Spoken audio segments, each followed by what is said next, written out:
dreams. I'm coming straight out. New York, big city of dreams. NYC.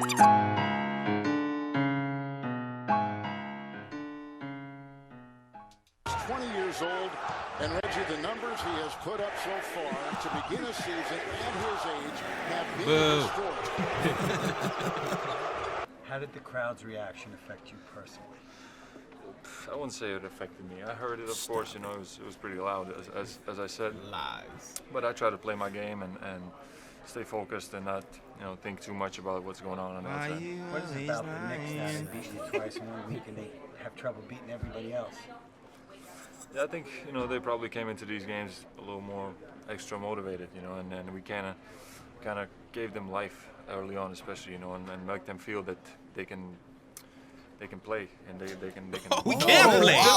Disrespectful, yo. It's just one of those nights, things didn't go our way as much as we wanted to, and they really did play well.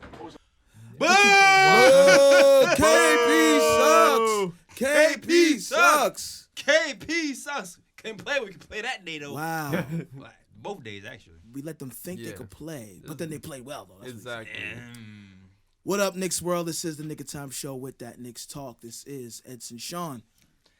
Yeah, man, it's your boy Jay Ellis here, enjoying that we cut the head off KP the Snake. Put it back in your cave, KP. Facts. And to my right is the man, the myth, the legend, the guy at the stats and the facts. Mr. Consistent. Ryan G in the building. That's right. Word. Yes. Wow. Where do we begin? First off, I don't even know if I should applaud for this, but we got 2 wins on Dallas. Yeah.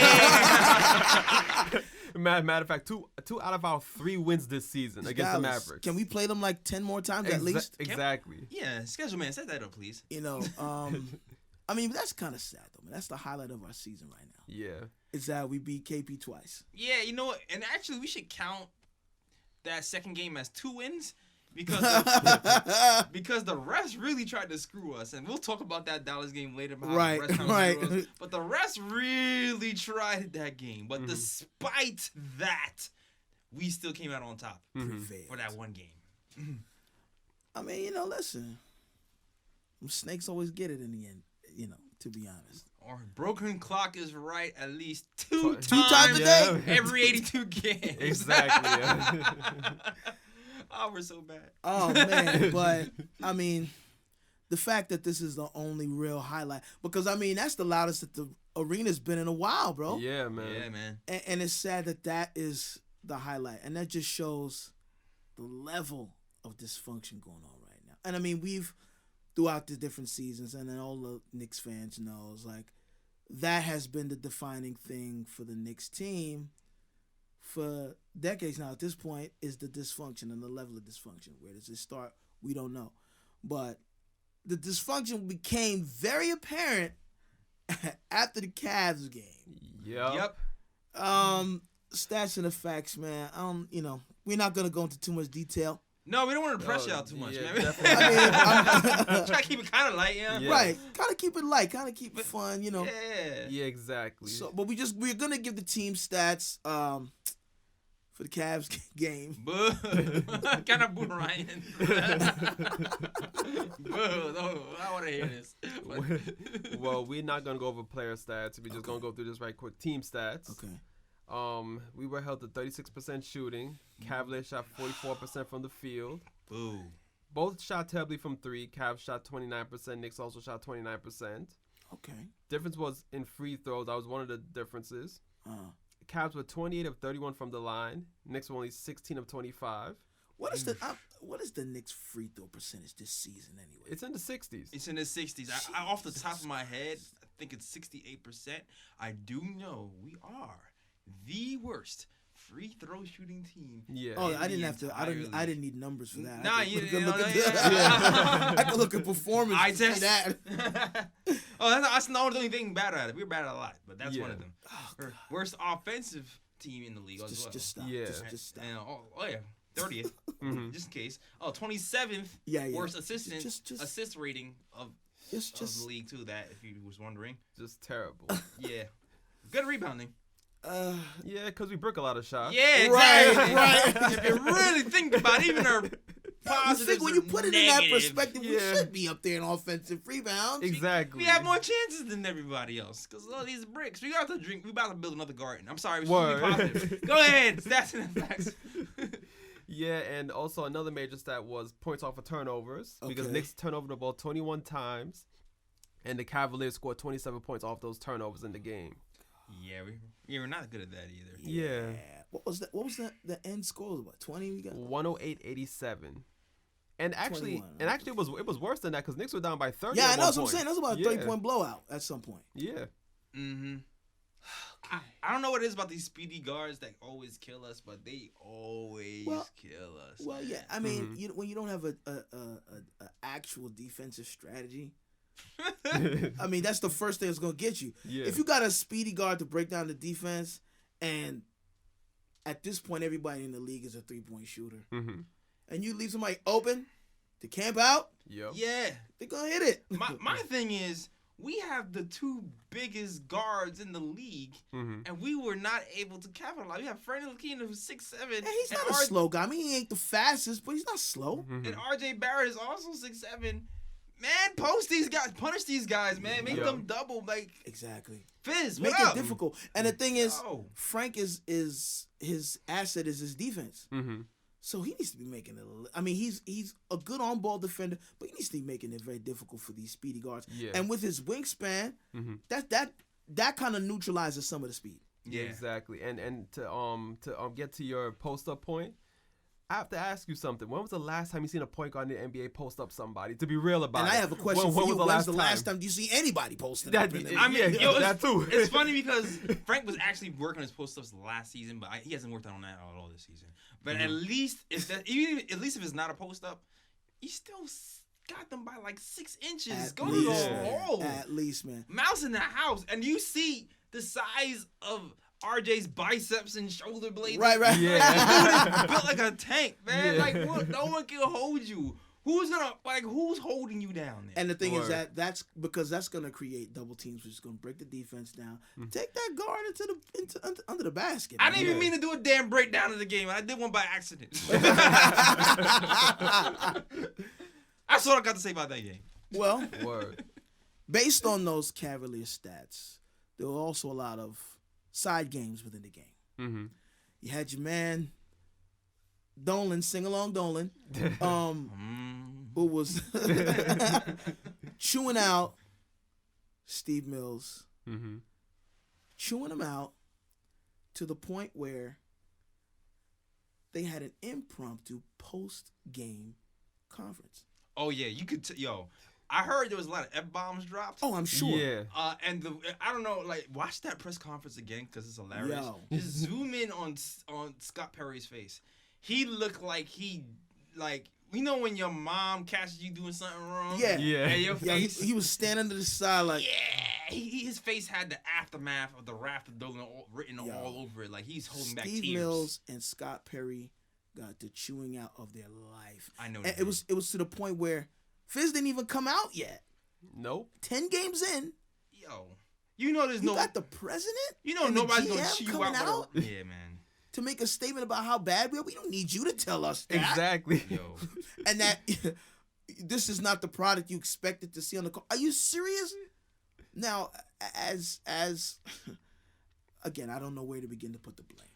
Do you think they chose to come out, or did Dolan? No, I think Dolan made them come out. It had to be Dolan. I think Dolan made them come out. I don't think they chose to come out. Because I mean, when do you ever see a president and a GM come That's out what I'm saying. for a post conference after the end of the game? 10, Like, yeah. But it's not even the All-Star break. 10 games in. Yeah. You got your GM and your president coming out to talk about it was just a State of the Union. Well, Yeah. why are you out here? That's what I thought about it. Like to me, when I was looking at that, I felt like a State of the Union. It felt like something tragic happened. Yeah. There was a terrorist attack. Right. Terrorist attack in the garden. Exactly. The president came out to bring calm over to the crowd to to let you know that there's leadership. You know what I'm saying? Yeah. But then even the way they were fielding the questions, like they didn't know how to answer some of the questions because like the reporters were like, what's up? Yeah. And then He's like, they're like, we just felt obligated. They kept saying that. I'm like, no, you don't. You felt obligated because Dolan got in that ass, and now you had to come out here and make this statement that clearly was not even pre-thought or written out or anything. And you're coming out before the head coach. Mm-hmm. Now, how do you think that looks? Did you think that undermined Fizz a bit? Yes. Immediately when I saw that post conference, I was like, Fizz is in trouble because I was like, I was like, yo, they got Steve Mills and Scott Perry out here doing the post conference. I was like, yeah, Fizz in trouble. Immediately, that was my first thought. Yeah, you don't see that either. You don't see that's never happened. Yeah. You never see that. Yeah, it's the first time for everything. Yep. I knew Knicks first. Yeah, and Fizz didn't even know. I heard reports that Fizz didn't even know they were out there. He was kind of still in the back with the team, kind of prepping them, kind of as the routine is to talk to them after the game, getting ready to talk to the media, and then he didn't even know they were out there. Wow. Yeah. Wow. So I mean, that just again shows a deeper level of what's really going on in this organization. And all of this stuff is, I guess, at the end of the day, speculation because we're not there. But you know what's more interesting about that too is like everybody reads it that Laz Fizz is in trouble, but if you listen to their words, if you just read it off of paper, he's like they all claim to take responsibility for everything. Mm-hmm. They go like it's all our faults. But you know what? It's like you know what dog whistle politics are. Mm-hmm. So like there's like these keywords that nobody else will really know about, but people in the organization like, oh shoot, because Woj was saying like he posted something online that said that the Fizz firing is inevitable. Yeah. Yes. But again, that's what I'm saying. So like to everybody else, like if you read a transcript, oh, okay, cool, they're all taking responsibility. Mm-hmm. Nah. The fact that they even came out, red flag. Yep. The fact saying, oh, we're all taking responsibility. We still back our coach. Yeah. Nah, I don't believe it. The fact that Woj, the trusted resource, the most trusted resource in the NBA, comes out and says Fizdale firing is inevitable. Yeah. Like the only thing that would stop a Fizz firing is a miraculous turnaround. Yeah. I don't see that happening. To be honest, I don't see that. It's highly unlikely. Yeah. And here's what I'm saying is, I mean, and we're gonna do some recaps, but even watching, because I caught some of the clips of the Hornets game, there were pockets and moments where I'm like, man, if these Knicks play like this consistently, they can get a decent couple of wins. They can get some, but it's not consistent.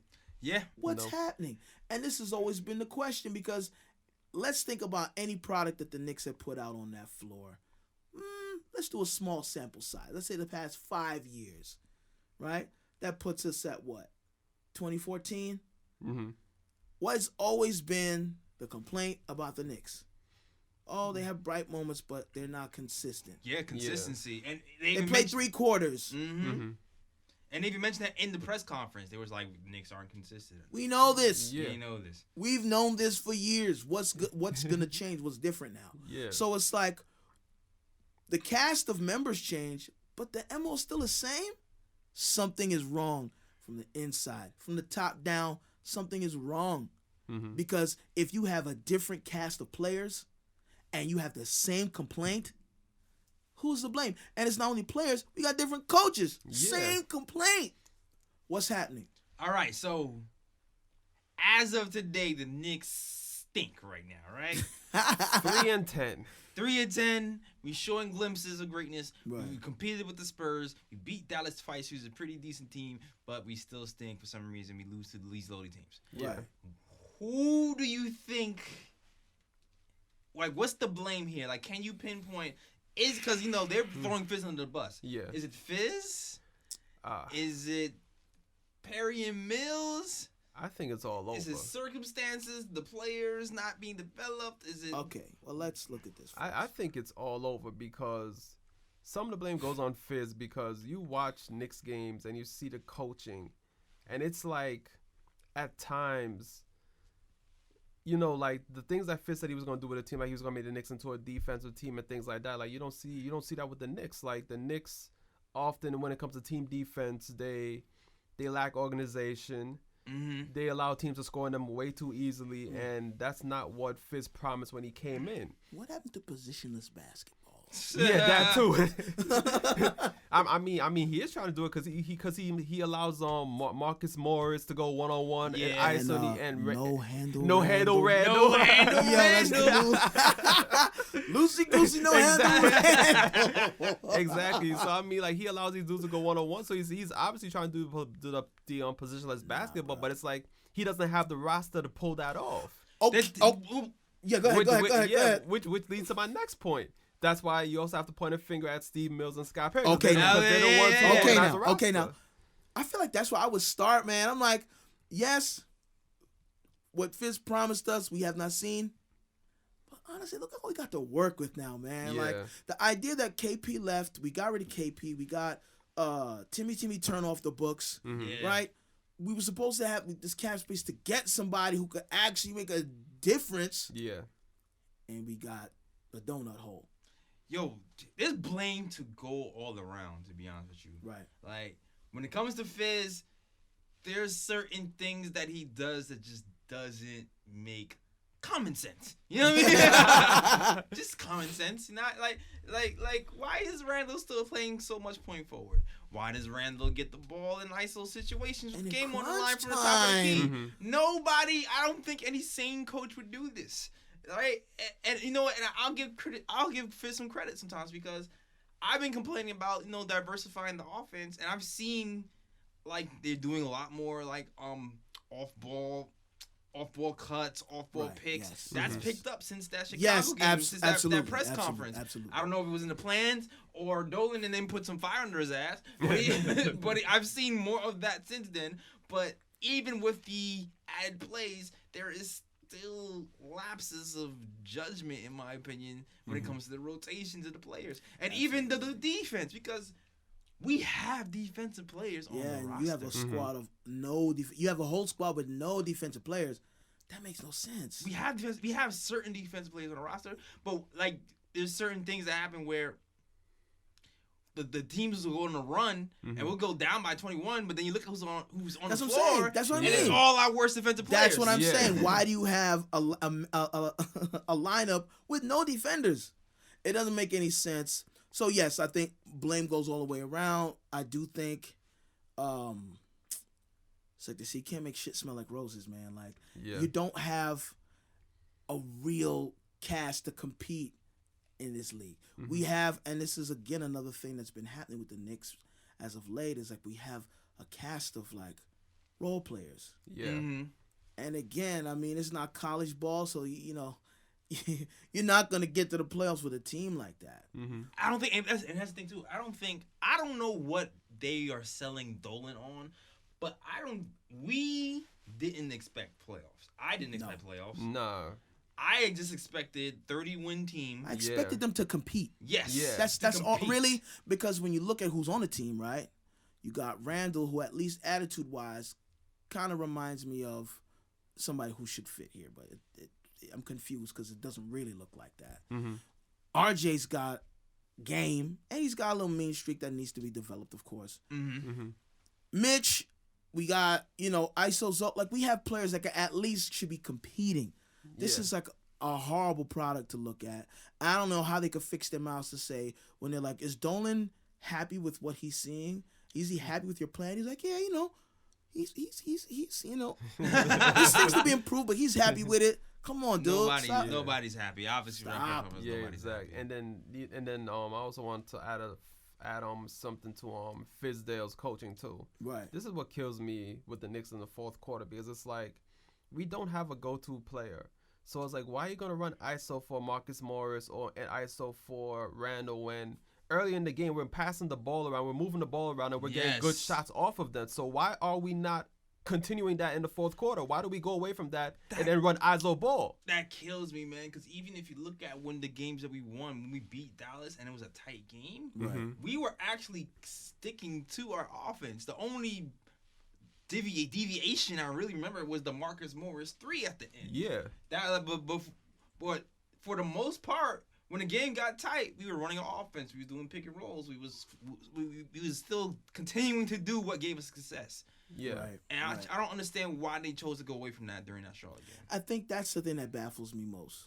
The Knicks often are like, oh, shoot, they found something that works. Mm-hmm. And then they go away from it. Well, why'd you do that? Why would you do that? To me, I'm like, what's happening? Something is like, all right, yeah, we on the right track, but let's not do that because. I want to know what that because is. Mm-hmm. Because it's like, we are, at this point, the worst team in the league. Not a surprising fact, but it's the way we're losing. We're not even competing, yo. It's like, that's the thing too. But and there's another part to that too. Like we were missing Mitchell Robinson and Dennis Smith Jr., so I think it has a lot to do with it as well. Yes. We had R.J. Barrett playing backup point guard as a rookie when he's actually a shooting guard. Exactly. And we had Frank Ntilikina, who sometimes like he gets into foul trouble, and then you end up with having to do ISO Zoe playing point guard backup sometimes. So and then it's like you saw the impact of Mitchell Robinson has on the team when he's back in that Dallas win. So that's a huge part of why a lot of these games or a few of them anyway. Let's see. Yes, because so then even with that being side note, Frank's been playing a lot better. I will give him that. He's been a little more aggressive, But anyway, I feel like a lot of our rookies, like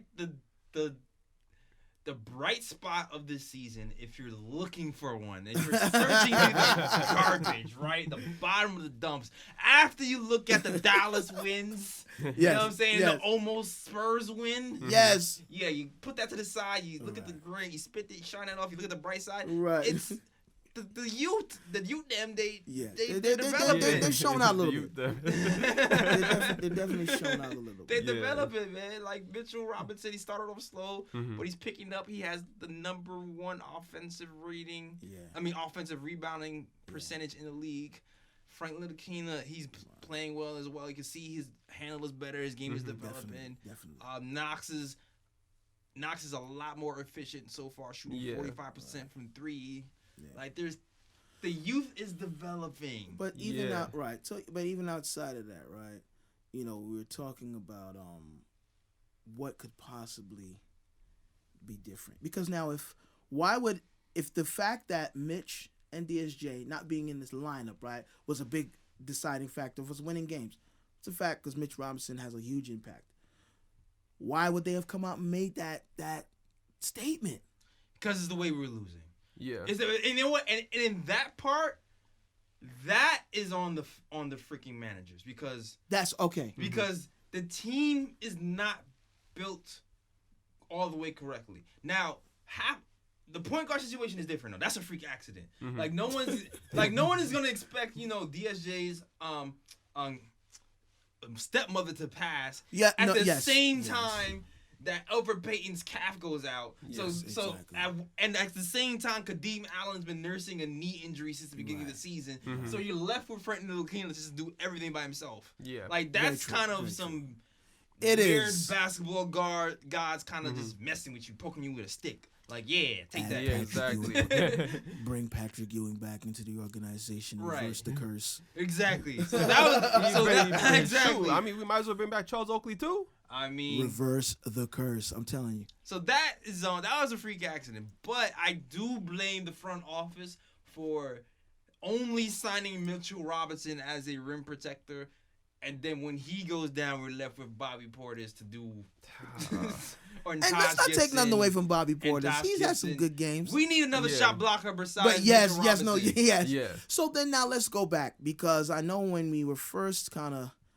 Even when on episodes that I wasn't on, we would have conversations, on the phone and in the group chat, talking about, the recruitment's not that bad. We didn't get Zion. Okay, cool. We didn't get KD. Okay, cool. We didn't get AD. Okay, cool. We'll be all right. Now looking back and looking where we are now, how would you grade the Knicks recruitment? How would you grade it? Yeesh. It's looking back now, because before we were like, we're okay. You know what it is though? I feel like we're underperforming. That's what it is. I feel like we're underperforming. Like I didn't expect to beat the world. I didn't expect the playoffs. Right. I only expected 30 wins, Edson. Yeah. 30. No, I know. That's not. Listen. That's not. And let's say what it is. Big expectations. There's 82 games in the season, right? Yeah. At the pace that we're going right now, we've won 3 out of 10 games. We're on pace Yeah. for 20. Yeah, like more like what, 21, 24 Yeah. games there, 'Cause let's see, 25. 80, Yeah.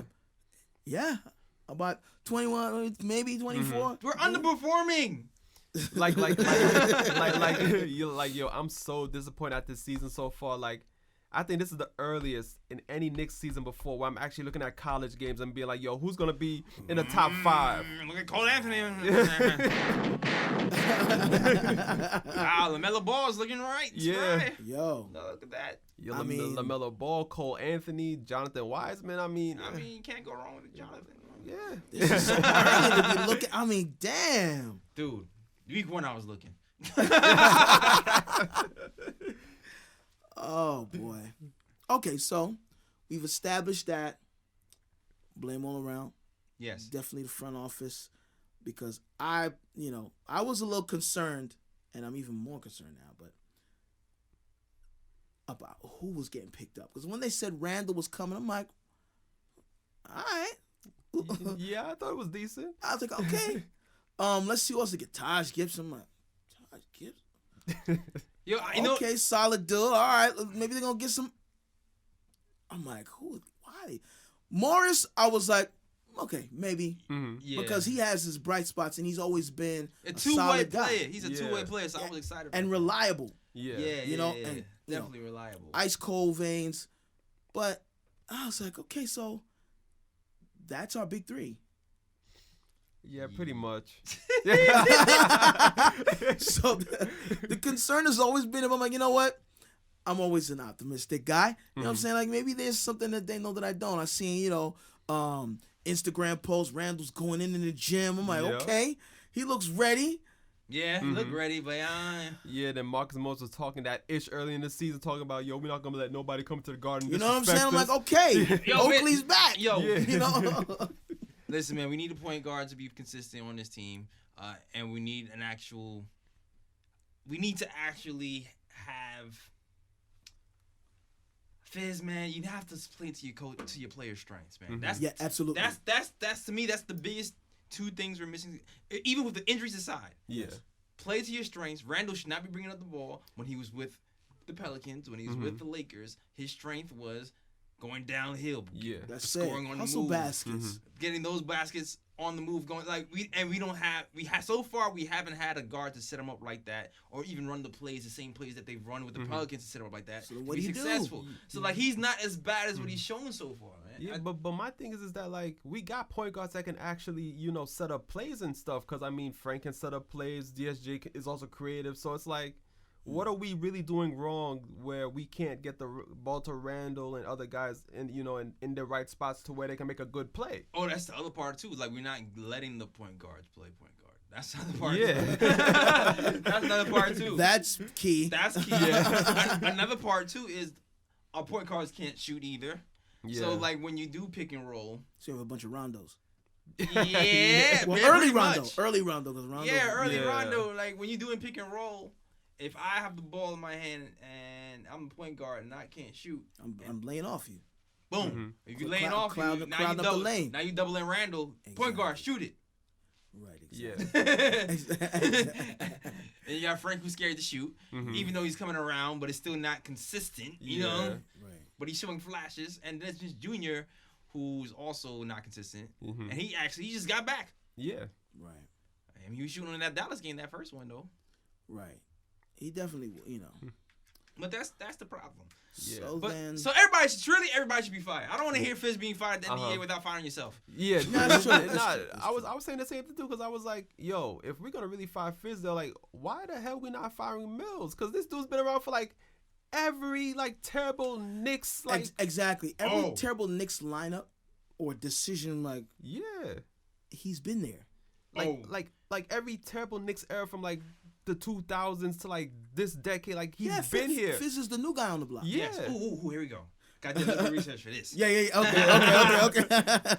So, shout out to Posting Toasting. Read this off of the Posting Toasting article. Okay, Fizz Steve Mills has been here since 2003. Yeah, until now. Check this out. Interesting. There was an hiatus. In 2009 and 2013, he was not with the Knicks. He was working with Magic Johnson, right? In a wealth management group. In that time period, the Knicks made the playoffs 3 out of the 4 years. Oh, wow. Dead. Hold on. I don't want to get the wrong. Shout out to Poston and Toast. That's- Yeah. So, yeah. Wow. Okay. Interesting. Nah, that's not interesting. That's math, bro. Exactly. That's math. So it's like So, when he's here, no yeah. playoffs. No playoffs. So, but he is the longest running, executive in NBA, and he is the least successful But that's Dolan's executive boy. in the NBA. That's Dolan's boy. So I'm Dolan. When you gonna fire your boy Steve Mills? It's Come about on, time. yeah. It's about time. Man. Yo, I know Phil Jackson's sitting back to him. I told y'all. Yeah. You know what I'm saying? Phil Jackson is the Zen master. He's like, yo, listen, I tried to tell you. Right. You know, but So if you're going to fire somebody, maybe Steve Mills should fire himself. But I know he's going to try to angle to, save his job. So I've read that he's angling to.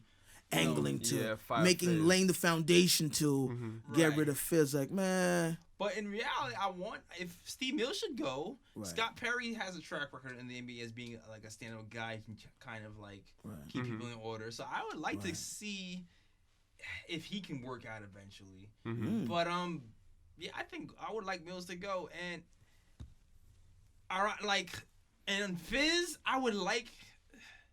Fizz is the conundrum. You're not sure how you feel about him. I'm not sure. I know not all of the losing is his fault, but I'm also losing confidence in his decision making.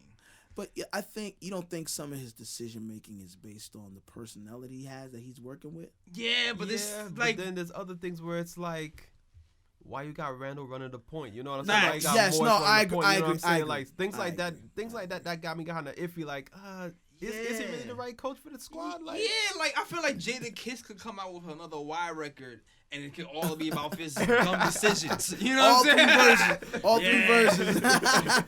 Exactly. Why Randall got to run that point? I can see that. Why Randall got to run that point?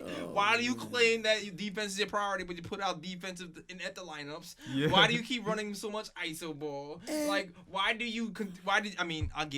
I'll give you props for changing this decision, but you was running with Wayne Ellington for a minute before you switched them out for Dotson. Free Dot, Yes. thanks. Thanks, Dot is free now. Yeah, Dot has been free. Yeah. Exactly. So the thing is, I like some of his adjustments so far. I feel like he's adding more offensive plays, and even though people don't like the switching, so far they've been holding defensively. Yeah, they've been holding teams to pretty low shooting. Nah, the switching, I don't mind the switching. But it's just It's just certain switching where it's like, guarding forward switch, and then it's then you see Randall or Morris or Even Portis has trouble with the quick guards. Yeah, exactly. Too. Or Portis on for example in the Charlotte game, you saw Portis on Graham and But things that's like why that. they were always I putting don't him in the know. pick and roll to get that mismatch. Yeah. It was a problem. there's certain switches that are why do that, and there's certain switches that are smart. I forgot the name of this guy. He put out a great video talking about the smart way that the Knicks actually switch. They switch by creating contact first to kind of prevent because it teams slows from the person running. down a Exactly. little bit. Yeah. And then switch. So shout out to the guy who made that video. I forgot. I wish I could remember your name and shout you out.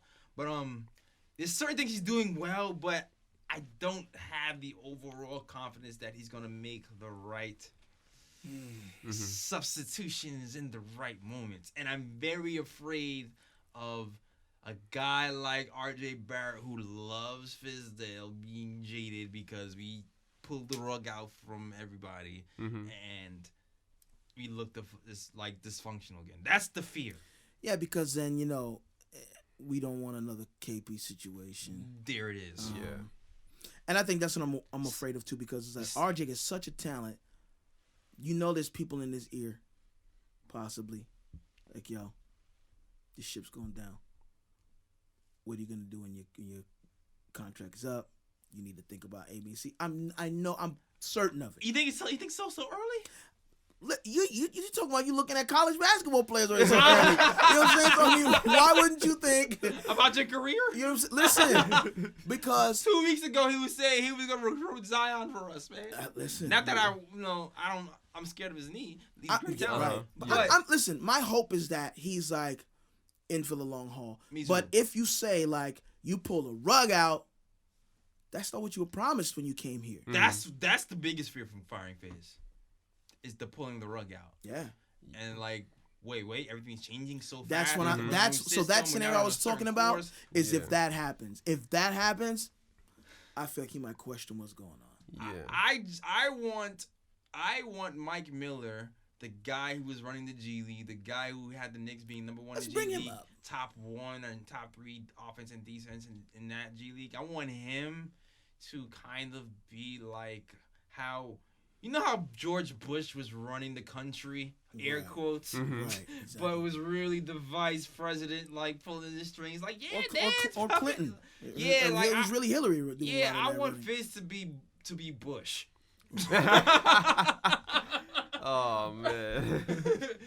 I mean that be the face, you know. He does good on camera. I wonder if they've considered that though. I wonder if they've considered that. Cause he's good for that. He's good for camera stuff. Right, no, of course. You know, he's like a monarch. Monarchs don't really have any power. Yeah. Kings don't really have any power. Yeah. You know, the queen is just, what is that? She doesn't really have any power. Yeah. But he has the glasses. He's calming. The people respect him. Yeah. But then, you know. Players like him. Yeah, but then you bring your homework home. And you pass it to Mike Miller, and you let him fill it out for you. Exactly. you turn it into the teacher. Exactly. I'll say one thing though. If Fizz does end up being fired, I'm at a point right now where I'm like, yo, if the Knicks do not consider bringing in Mark Jackson and give him a shot. Oh, man, they're not going to, man. And give him a shot. No, man. The development of the young players. That's like, the reason why. Don't ruin the youth. No. It's the development of the young players. Why are you so against Mark Jackson? Because, I mean, besides the kind of weird religious background stuff that I hear he has problems with. Right. Mm-hmm. Yeah. Was it Iguodala who was talking about that? Yeah. They would all go to church together, and then he would. I mean, Evan, I heard rumors about his like. I don't know what's true, what's not. I don't want to say. Right. I don't know what's true, what's not. So I don't even know if I want to put that out there like that unless you research it. But I've heard rumors about him and like. Okay. His homo. I don't know if that's true. All right. Yep. I'm not saying he's homosexual, but like. I'm not sure if it's no, it's homophobic. Homophobia, I'm sorry. Yeah, homophobia. Oh, okay. Because there's nothing wrong with being homosexual. I'm saying homophobic, and in New York City's, progressive, that's not gonna go well. Like we trying to move forward. But I don't know if that's true or not. Right. So you think his politics might get in the way? But on the basketball side, yes. Mm-hmm. On the basketball side, I will say this.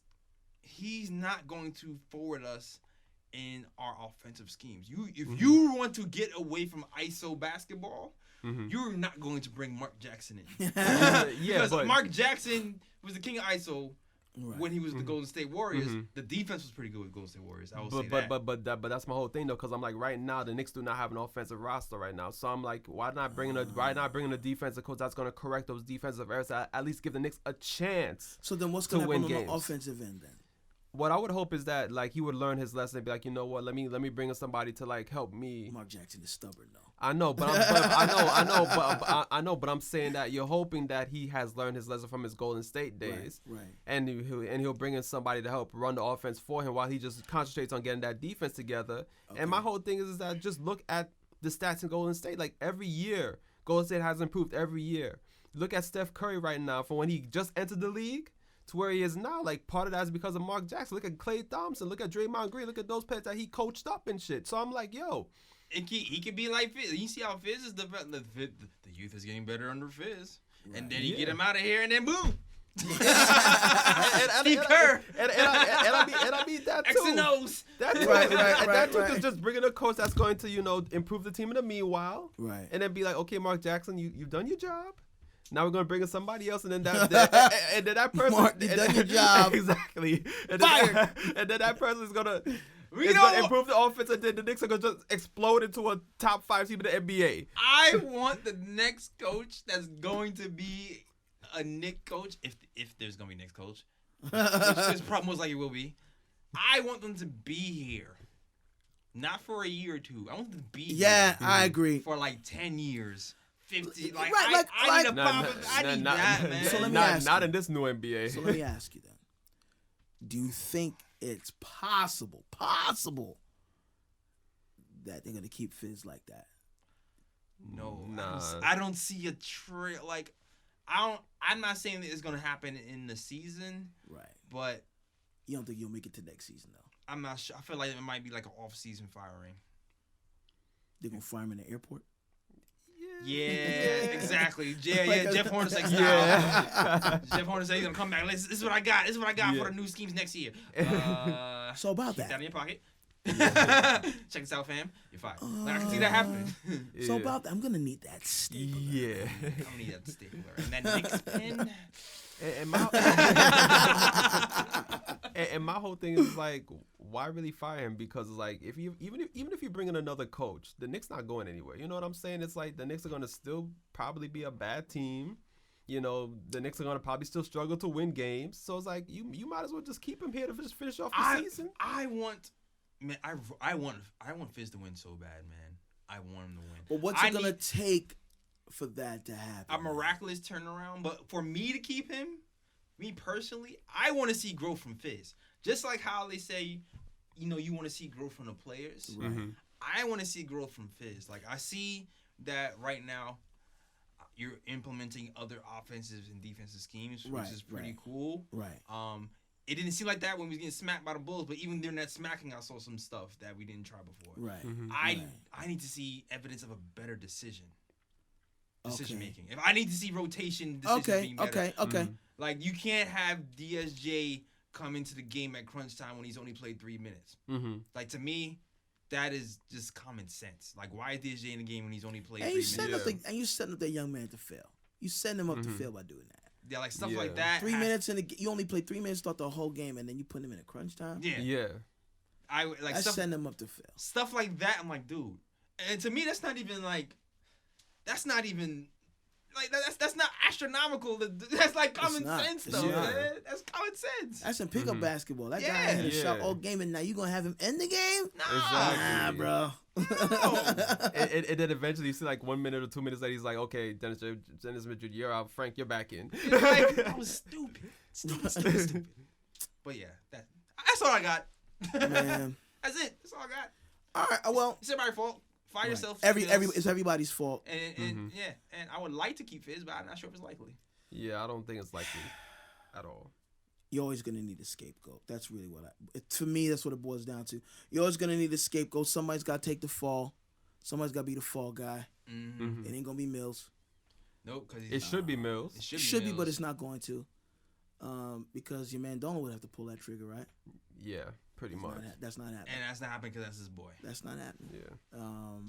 And he's like super sensitive. So what if people saying sell a team or get rid of Dolan? Yeah. Why you getting like a titty attack for that? Like, Exactly. calm down. Man. I can't imagine being cursed out by a rich billionaire. That's probably a different type of cursing. Exactly. It's like You know how you get cursed out by a billionaire who owns the team? You get banned from the. That's how they curse you out. You get banned. He's not allowed in here ever But again. dog, Scott Perry like he was gonna cry on screen, dog, when he came. Did you? Oh no, yeah. He like he was gonna cry on screen. It's like, yo, what did Dolan tell him, man? What could he I possibly was like, say? stop the press conference and hug him. That's what I was thinking in my head. Listen, when you start talking about taking checks away, that's the ultimate cursing out. Oh, What? right on camera. Like, oh my god. Oh my goodness. Well, I mean, look at it this way. Even if they do get fired, like it's not going to be the worst thing because they do say that James Dolan has a reputation of paying his guys. So it's like even if they do get fired, it's like they're gonna still get their contract money regardless. I'll be depressed, man. I'm depressed, yo. Like I don't want to start over again, man. I don't. I want to keep on one trail for once. Yeah, but it's like if you keep on that one trail and you don't see yourself getting anywhere, and it's like damn Oregon Trail, you're just stuck in one damn spot. Right. It's like you have to make a change eventually.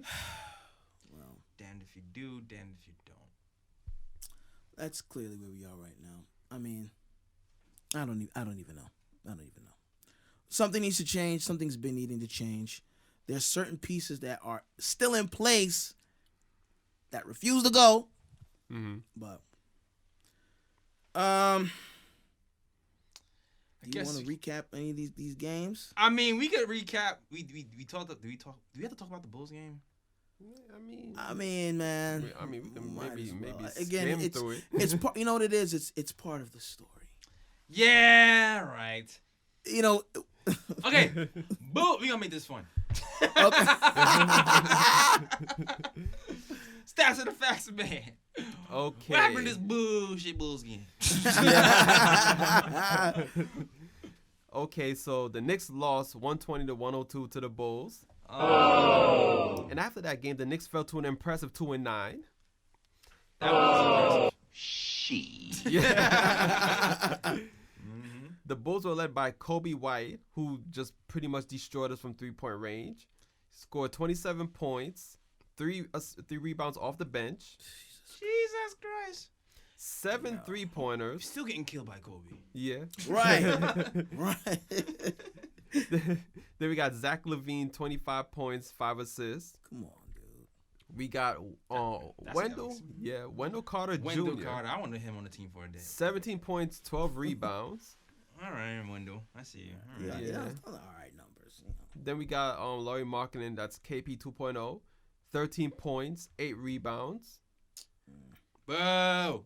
And we got Chris Dunn, 13 points, 5 rebounds, 2 assists. Dunn did it again to us, man. Yep, and now we got the Knicks stats. Woo! Okay. Yeah! Marcus Morris Sr., 22 points, 9 rebounds. You did it. Okay. Marcus been solid. Leading the league. Look, he's shooting 45% from 3. Let's go. Yeah, man. Marcus has been a bright spot. If you're looking about a veteran who we... Reliable veteran. Yeah, reliable. Almost like Ryan is. Yes. Then we got RJ Maple Mamba Barrett, 21 points, 6 rebounds, 9 assists. Okay. Bouncing back. He was a little mini stump for a while, but he was very aggressive. I think he likes playing the Bulls a little. Yeah, probably. Yeah. Then we got No Handle Randall. No handles, Butterfingers. 17 points, 6 rebounds on 5 of 15 shooting from the field. Okay, I mean, you know. I feel like you wanted to ask how many turnovers. Then we got Taj Gibson on his old stomping ground, 17 points, 5 rebounds. All right. Okay, solid. That's solid. Yeah. Then we got Kevin Knox, the second, 10 points, 4 assists, 3 rebounds. Make it hard for them, Knox. Now we got the team stats. Bulls. Now we got the team stats. Bulls shot 51% from the field, 42% from 3, while the Knicks only shot 41% and 31% from 3. Free throws. Oh. The Knicks missed 11 free throws, 20 of 31. Suck. The Bulls out-rebounded the Knicks 58-52. Okay. And that's about it. Yeah. That is about it. That's actually. That's Yeah. The only thing I want to really say about this game is, like, where were y'all guarding Kobe White? Like, my man was just chilling at the 3-point line, and there was nobody within the vicinity. Yo, my man lit a cigarette, made a s'mores before anybody even came near him, and he shot the ball. You know, I don't understand. Again, this night and day team. You know what I don't get? You know how all these teams have identities, and you talk about what's the Knicks' identity we don't know. Suck.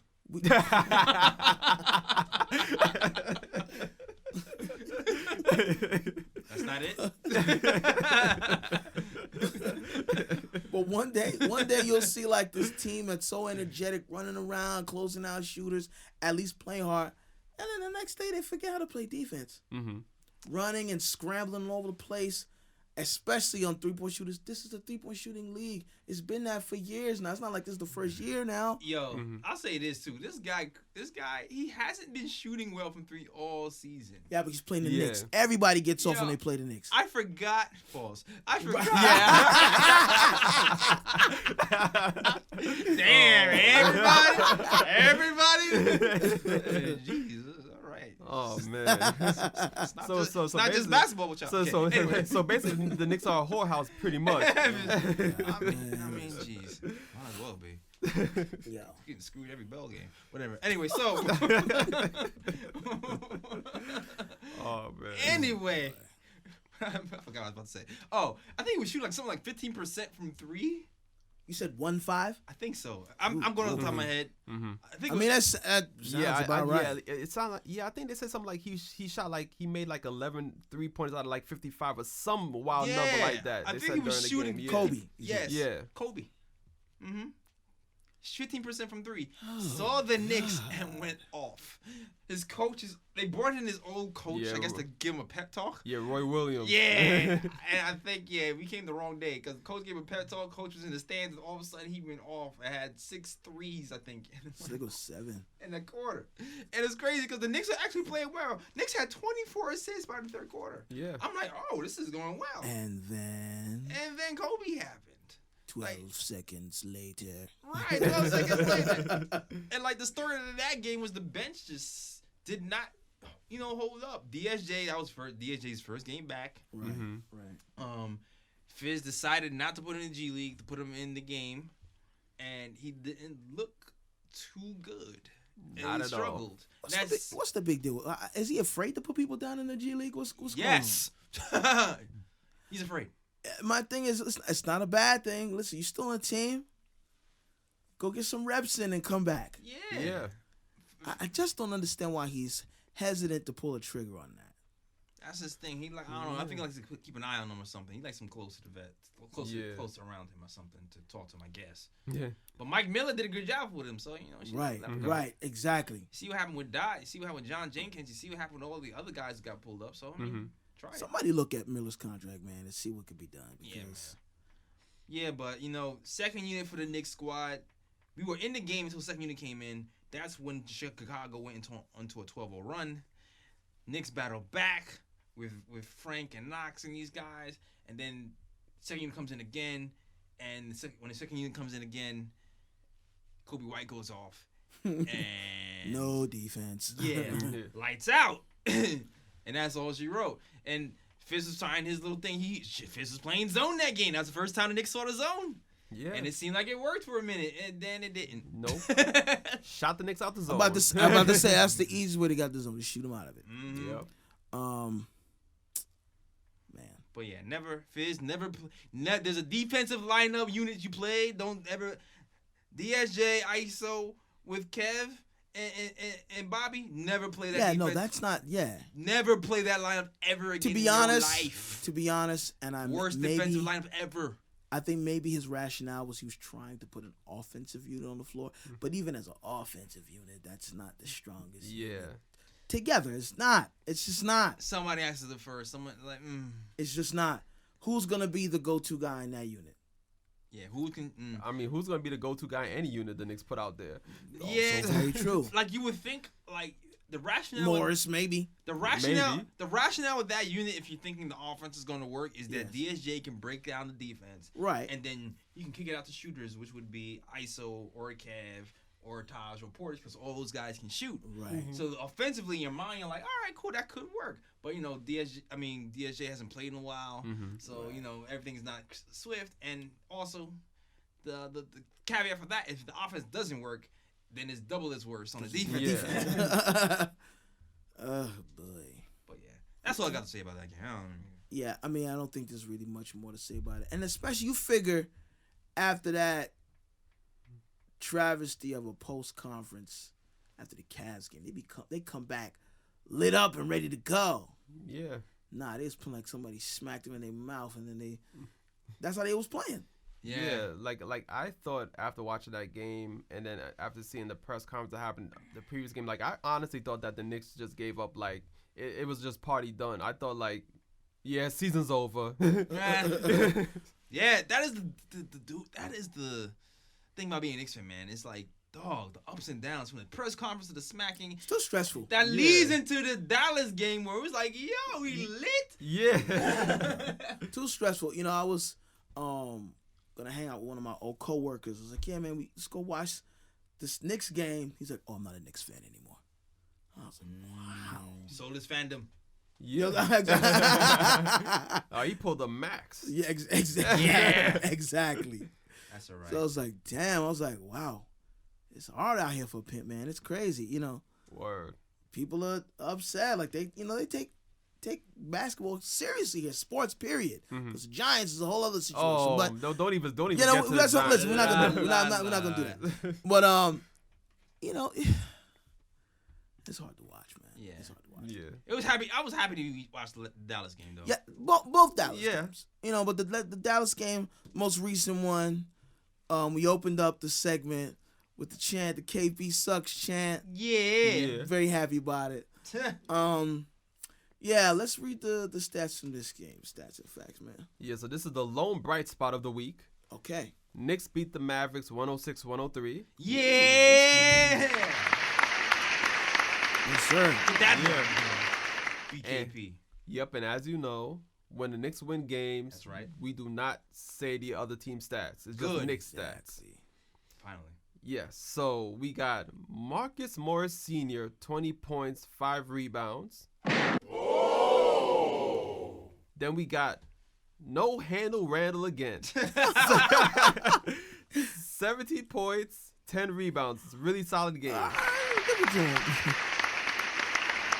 many turnovers he had? Well, okay.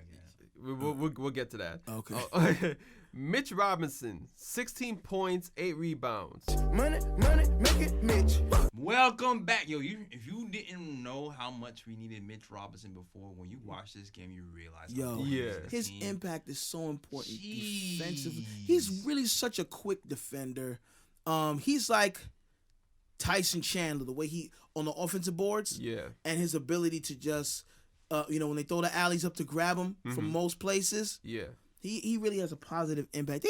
Listen, I feel like they have pockets of pieces of things they can put together to make a Frankenstein of a team. Dog, we have it's so doom and gloom and so promising at the same time. Exactly. It's frustrating. Exactly. It's like you're like, oh, we stuck with this, and then he's like, but wait, we have Mitchell Robinson here. Yo, we got some bright spots, but wait, man. RJ Barrett is a beast, but wait, we don't know what DSJ can be, but wait, Frank is growing into something. This is what I'm saying. So, what do we do? Kevin Knox is that. Wait. How do we put all that together, though? Yeah. Because that's what I'm saying. It's like Frankenstein. How do we pull all of those things together? We have the ingredients. Yeah, the pieces are there. Do we have the right chef? I was about to say we need a new Yeah. chef. We need a new chef. Yeah. We need a new chef, man. Learn to cook. Then we got Dennis Smith Jr., who seemed to be rejuvenated. Revenge. Yup. 13 points, 8 assists, and 6 rebounds. Yes. The 3-point shot though. What? I think he shot 50% from. Nah, he was on Yeah. it. I think 2 for 4. Yo. And man, I guess any more stats? Well, that's it for the player stats because nobody else really scored over 10 points. I do want to mention Free Dot though because he had 7 points, Hey, Okay. Free 3 Dot. assists, 2 rebounds. Okay. So we're gonna get to the team stats right quick. Uh-huh. The Knicks held the Mavericks to 43% shooting and 22% from 3. That's impressive. Yeah.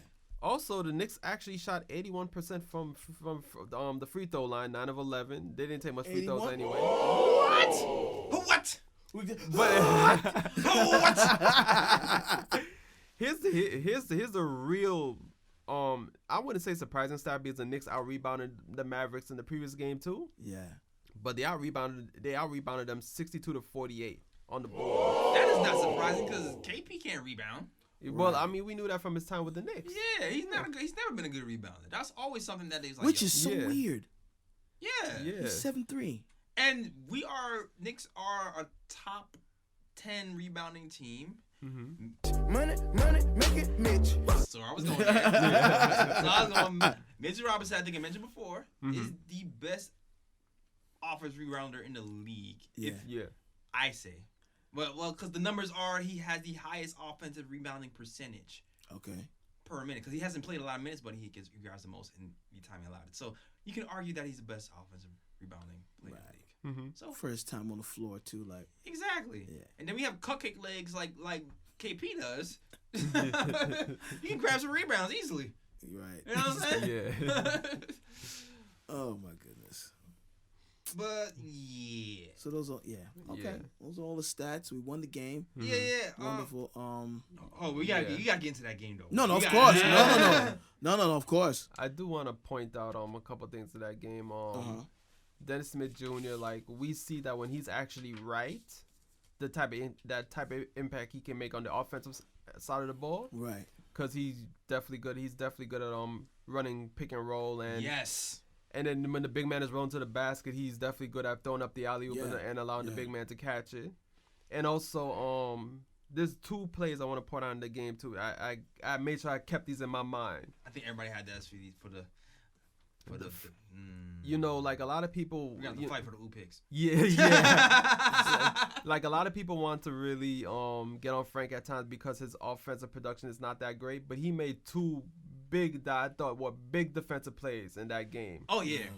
The one play when he stripped Luka. Oh, that was huge. And they were fighting for the ball and he got on the floor and fought for the ball. Yes. I thought that was a big defensive play. And then another defensive play, I think, when he was guarding Tim Hardaway Jr. on the baseline and stripped him. Oh yeah, Tim. Yeah, and another loosey goosey. Yeah. Yeah, I think the ball went out of bounds and ended up. I think it was Dallas's ball same way, but it's just the fact that like I thought his defensive pressure really frustrated Dallas in that game, even though like he was in foul trouble in that game too, but still. Yeah, man. Like Frank Ntilikina overall, like this is why I say that win should have counted for 2 wins because Frank Ntilikina. He was playing terrific defense, in my opinion, in the first quarter. But the rest were just calling some bull. Yeah. And he ended up having to sit down pretty early because he got it was weird. fouls early, which kind of set the stage for Dennis Smith Jr. to kind of do his thing with Mitchell Robinson. And to your point with the pick and roll, like Dennis Smith has been used to doing the pick and roll with DeAndre Jordan. So I think he's kind of used to that. And putting him and Mitch together seems like a smart move. And we definitely should take advantage of that because Mitch puts so much pressure on the defense to like cloud that roll that you can kind of just take your time and shoot a floater like I seen him do last game. Yeah. And you know, just mix it up and put some pressure on him. Like, shout out to Tommy Beer. He put out a stat. It said, it's a very small sample size, 20 minutes, but the Knicks are averaging 124.4 points per 100 possessions with Mitch Robinson and Dennis Smith Jr. on the floor together this season. That's NY's highest offensive rating for 2 players pairings, and that they have logged in the 20 minutes.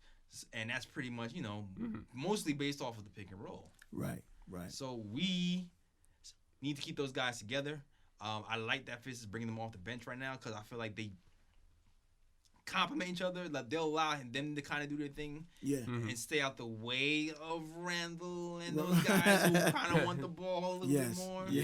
And I feel I like how they're doing it right now. Have Frank start with those guys because he doesn't need the ball as much, and then have DJ start with the second unit and kind of facilitate. Makes sense. We gotta get that second unit consistently playing well. But yeah, that's one huge thing I've noticed for that game. Also, I like that the Knicks really stuck to their plan. Like they kept running offense. They didn't do that much ISO, except for the end of the game. Like that was the other biggest thing.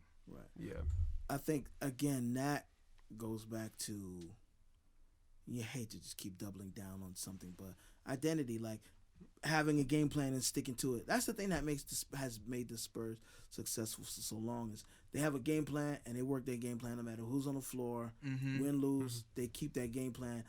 The Knicks is always changing shit up. They're always changing it up. Why are you changing what was working? Or if that's the plan and it's not working, don't deviate just because it's not working. Find out why it's not working. And then if it's systemic, then you change the whole thing. But don't just do it just because you're losing. You might be losing because of personnel. You might be losing because of lack of effort. Like, you need to decide those things. So when they are consistent and they stick with the offensive scheme. Stick with the offense, man. They have success. That's the key to the success. We didn't get rattled. We hit our free throws. We kept the ball moving. We stuck to some certain principles. If we can do that, then we're in a good shape. And also, that was just a good matchup for us, man. Like, Right. we match up well against them. We have Frank to kind of hold that, frustrate Luka. Yeah. For Luka to get off the way he did, they had to cheat. You know what I mean?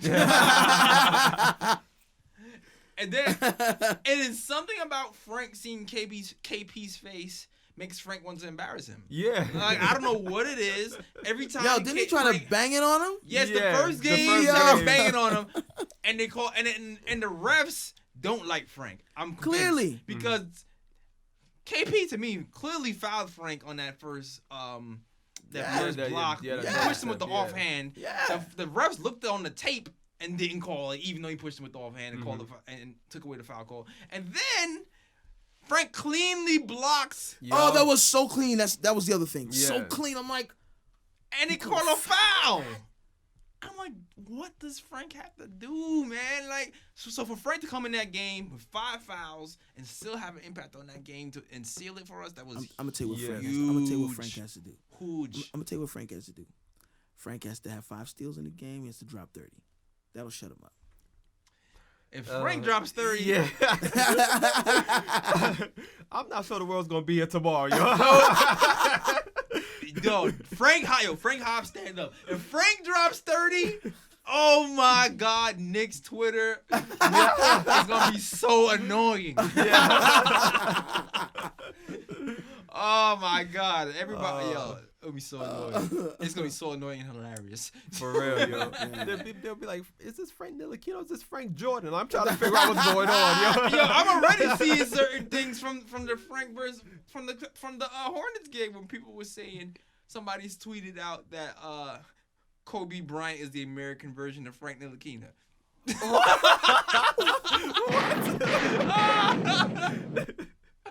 Who said that? I don't know. I need to get this guy's credit. I'm gonna look for it. Oh, man. That had me rolling. I retweeted it. Come on, that's a reach. Oh, man. No, that was accurate. Edson, what do you mean? Wow. Frank is great. Whatever. You know what? You're right. Yeah. Bro, with it, Edson. MVPs, You're right. Hey, listen. MVPs. Oh, see, What's wrong man. with it? Now, All right. you had me until you start doing that. Come on. Oh, man. All right, so then the next game was the Hornets game. Was that the next game? Yeah, the Hornets game. Okay. So the Knicks lost 103 Heartbreaker. to 102. Right? That was definitely a heartbreak. Yo, I was like, okay, we got enough. We got 2 in a That was in the Yeah. bag, man. I was circling. Like, 2 in a row. Was it? It's like that's another. Yeah. Okay, it's an L. Yeah. So I'm gonna get to the Hornets stats right quick. Okay. Devontae Graham, 29 points, 4 rebounds, 2 assists. Nah. Then we boo. Sorry. Yeah. Then we have PJ Washington, 19 points, 5 rebounds, 3 assists. Don't want anybody named PJ. Then we got inefficient Terry Rozier, 16 points, 4 rebounds, 2 assists.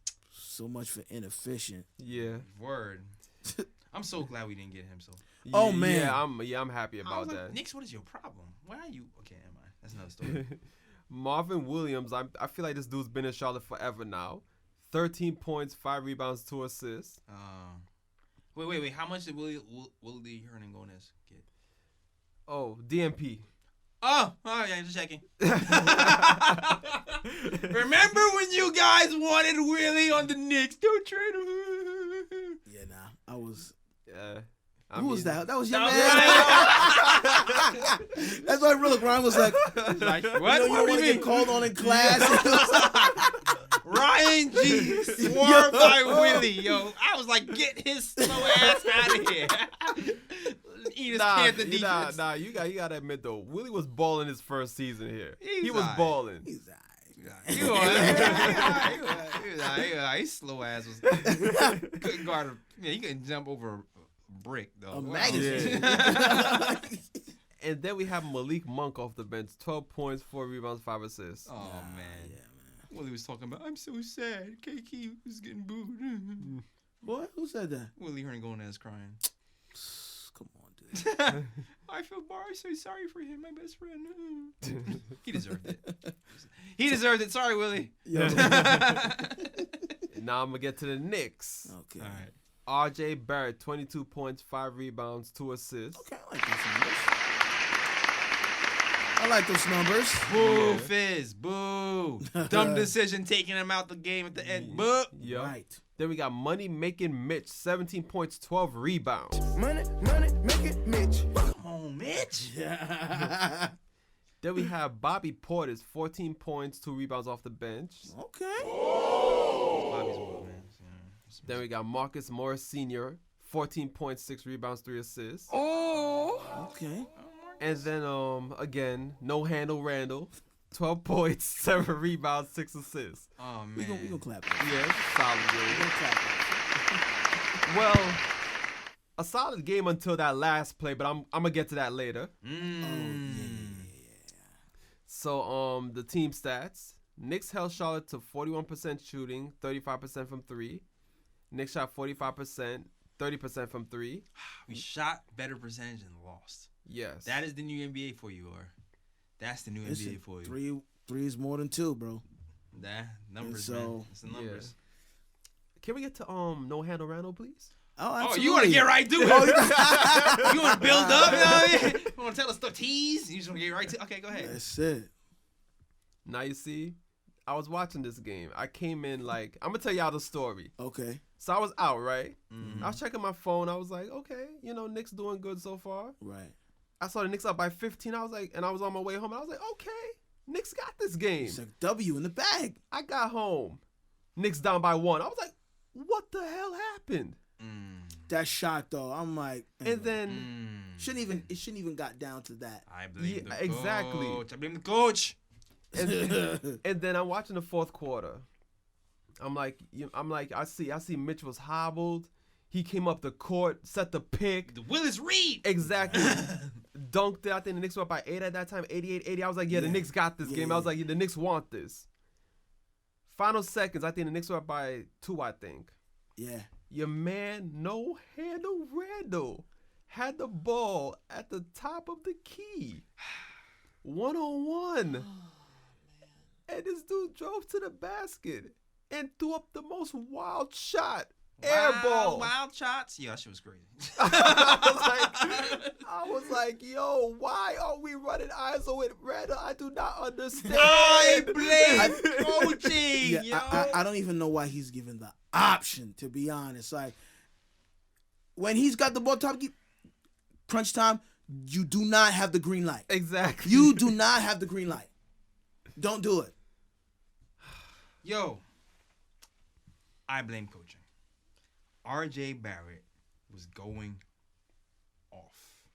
Right? I think he had like 8 straight points in the fourth quarter or something like that. He's our best ball handler.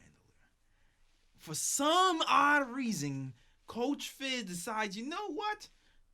Barrett's on a roll. You know what I should do? Sit him down. What? and the guy who doesn't hit free throws ever hits 2 clutch free throws in the winning moments, and you still sit up. I don't understand you. I don't get it. I feel like they got too confident because Randall and Mark Morris, when the game was on the line, they were hitting tough shots. Mm-hmm. Right. Really tough shots. Right. But they weren't making, like, there was like no real play calls for those tough shots. It was just like They talent. were open. It took the shot.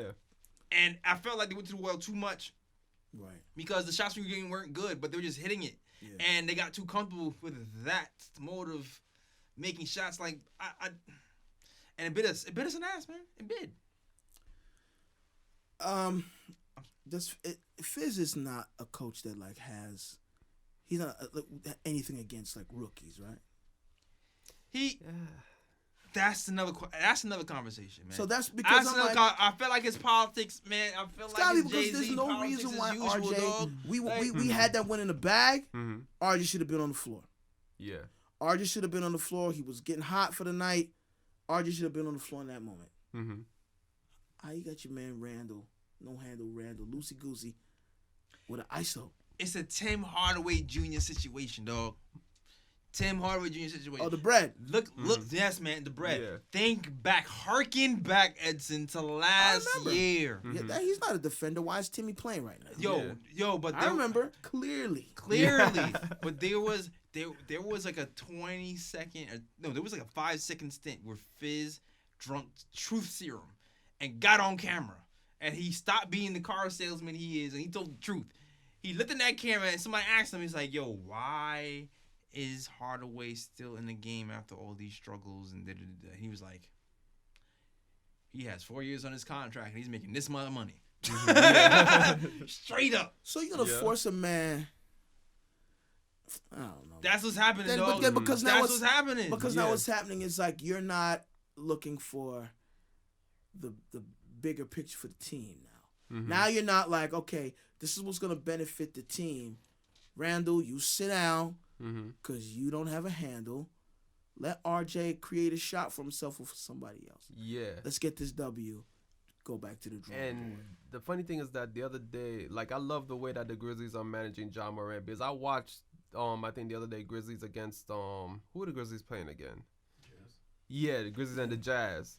And they allowed Ja Morant to take over games late in the game, and he's a rookie. And I'm like, that's how you develop the team. Yeah, that's Let what I'm RJ saying. be in That's those what I'm clutch saying. moments. Let him have that clutch moment. Because, I mean, like, out of all the players we got, like, yeah, RJ Barrett's a rookie, but he's probably the only guy in our roster who's probably the most comfortable in those situations. He's the most consistent, to create the a most shot. versatile That's what I'm scorer saying. that we have right now. And why did you go away from that? Because I feel like we had a problem a few games ago where we wasn't going to our Bulls' best ball handler at the end of the games. Right. And then it seemed like for 2 games, Fizz was going to RJ at the end.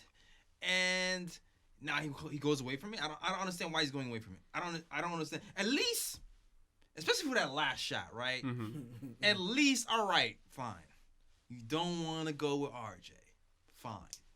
Marcus Morris just hit a step back 3 the game before. Cold-blooded. How do you have?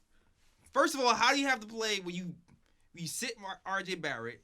You have Marcus Morris taking the ball out, and then you give Julius Randle the ball in a place where he can't do anything with it. Exactly. Except turn it over. It's a turnover. And then they ask the coach, "Hey, what was you thinking?" The plan was, he says, the plan was to give Julius the ball at the wing. Huh? Oh, my God. He said this, Edson. The plan. That was the plan. The plan. He said that on air? That was the plan? On camera. The plan was to give Julius Randle the ball at the wing, so to give him an option of the driving or option. He doesn't need options. That is what are you talking about? I mean, I don't know. Am I lost or something? Like, when was Randle ever a wing player? Like option? He's a triple threat player now. You giving him options? I'm sorry, not the wing, the elbow. It still doesn't make it any better. It still doesn't make it any better. He's too far out. It still doesn't make it any better.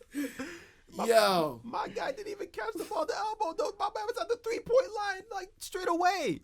Come on, dude. Come on, man. It just makes no sense. Like, that's the frustrating. Like, you've gone the right way for like a few games. Why are you going away from that?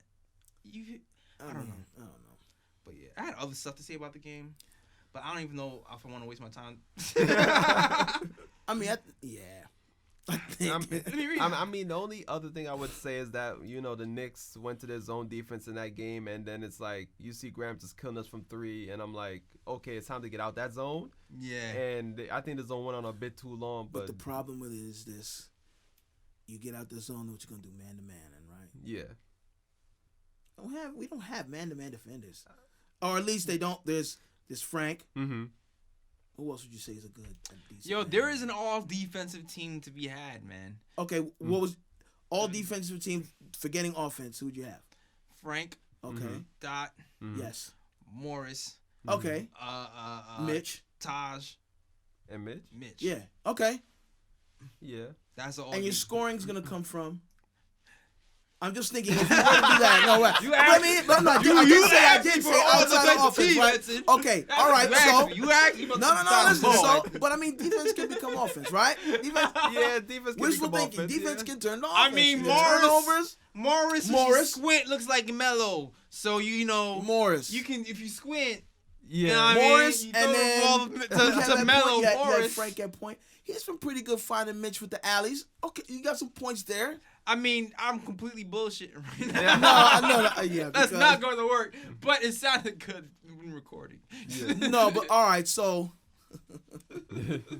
all right. So now let's come out the dream world. Realistic lineup, right? Mm-hmm.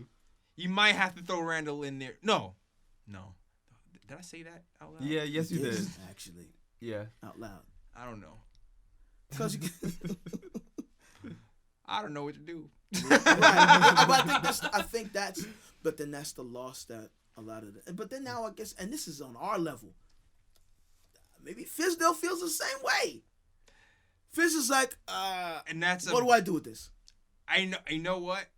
I felt that way during the Chicago loss Right. Mm-hmm. when I felt like he was just throwing players in. Right. After a while, Trying to figure it out. after Kobe started going off, Mhm. he started shuffling players around a little bit, and nothing worked. He was like, Your man's like, I thought Kobe retired. What is this? It was like, oh, what do I do now? Oh, I don't have anybody No, else. he had no answers. Nobody was expecting this 15% shooter from the 3-point line to go off like that. No one expected. No one expected that. Yeah, But I That's- mean, listen. Sometimes you get punched in the mouth. You gotta Mhm. get up and start swinging again. And I don't think the Knicks have a solid enough plan to do that. Yeah. yeah, You know, they just get hit in the mouth and they stay down. yeah. Yeah. I will say this though. Two other things I want to say about that game. One, I want to see Desmond Jr. be more focused on games that don't have like a big implication on it. Mhm. Yes. So I feel like he was up and focused for that Dallas game. Yes. Yeah. And I agree. defensively, he was. I mean, I don't know if it's lack of focus that caused those fouls. I think it was lack of focus that caused those because he got 3 quick fouls, Mhm. and usually I'm like, he didn't touch him. I'm like, no, he did it. Like he did it, right? Like I want some focus game to game, and not just the big games with the big guards and the big names. See, but then again, so I've always said that I feel like lack of focus shows weakness in leadership because it's like what causes that if for 2 quarters or 3 quarters you can be focused and then you have like what causes that lapse? Is that a personal thing, player to player to player, or is that a leadership thing where they're not being held accountable because this eat what you kill? I think that's out the window right now, to be honest. Yeah. But like I hope he turns it around though, because the hits for that Dallas game, gone.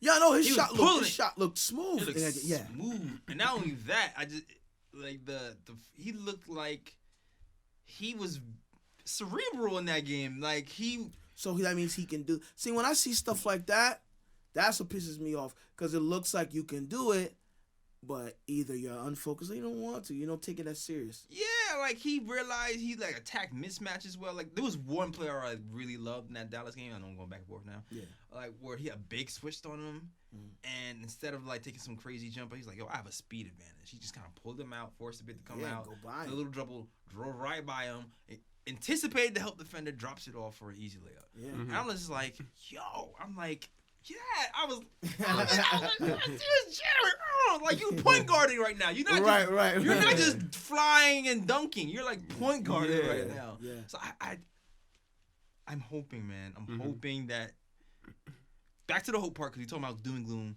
That these parts here, the DSJ develops. Yes. Yes. Frank with this Charlotte game, Yeah. he's starting to put certain things together. He went to his coach. He was like, "Hey, coach, I just want you to know, I'm a dog too." Yo, why you got him sounding like that? I ain't no bitch, coach. Not talking like that. I ain't no bitch, coach. I'm a dog too. You sounding like Michael Jackson. Oh, man. but you know, speaking of Frank though, I usually don't get on Frank for defense, but I did think he made one error. You talking about the last shot? Yeah, because I feel like he lost track of Graham, which allowed Graham to catch the ball cleanly and put it up. Even though Frank recovered great, but it's like at the same time. That was a tough shot. Yeah, but it's like at the same time though, because when he was trying to get the ball to Graham, I forgot who it was. Frank tried to play the passing lane rather than like he tried to man. guess where the pass was going instead of He's playing the man. rather than sticking to his man and just trying to play ball denial. And I think that allowed Graham to get the ball and then gave him enough space to get the shot up before Frank could disrupt the shot completely like that.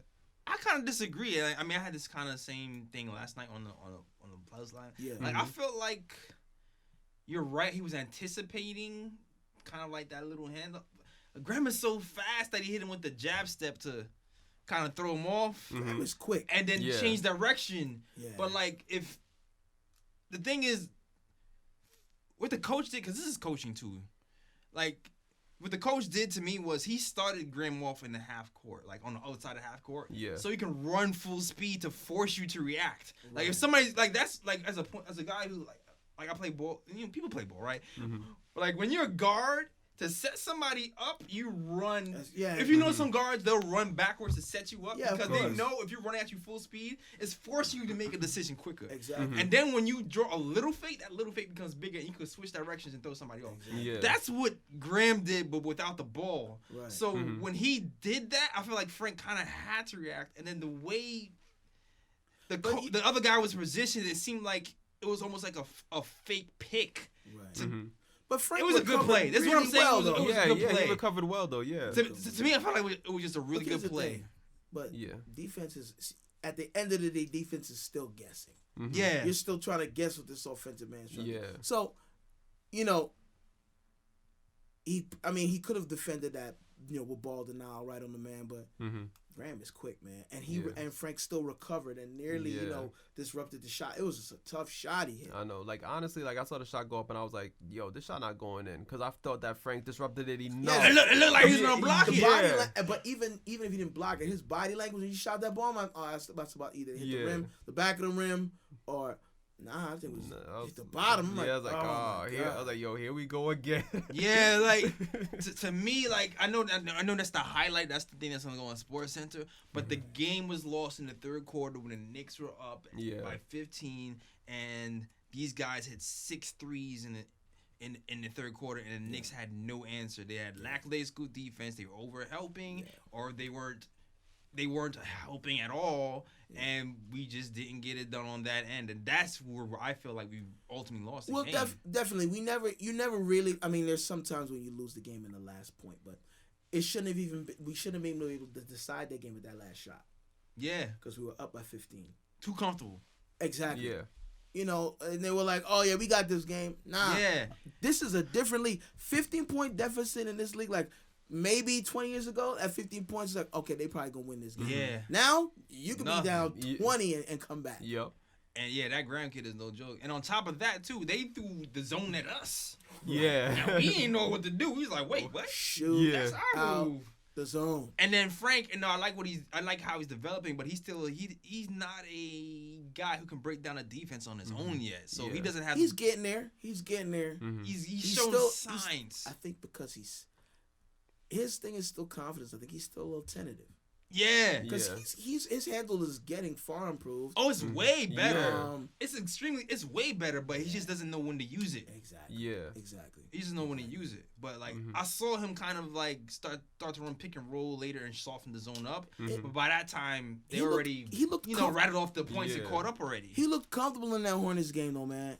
In certain spots, he did. Really comfortable running the point, setting people up, getting opportunities. Seeing the floor. Yeah, he did. But he just needs to do it consistently. He needs to be, like you said, man. The more aggressive you are as a guard, you can control it. You can control the game. Yeah, he still is not as aggressive as I would like him to be with starting the offense. It's patience, man. Good game overall though from him. Yeah, no, absolutely. But still sometimes definitely room for him to grow. Yeah, of course. Hopefully he gets comfortable with starting to break down defenses on his own, calling his own number a little bit more. Exactly. I think he called his own number twice last game.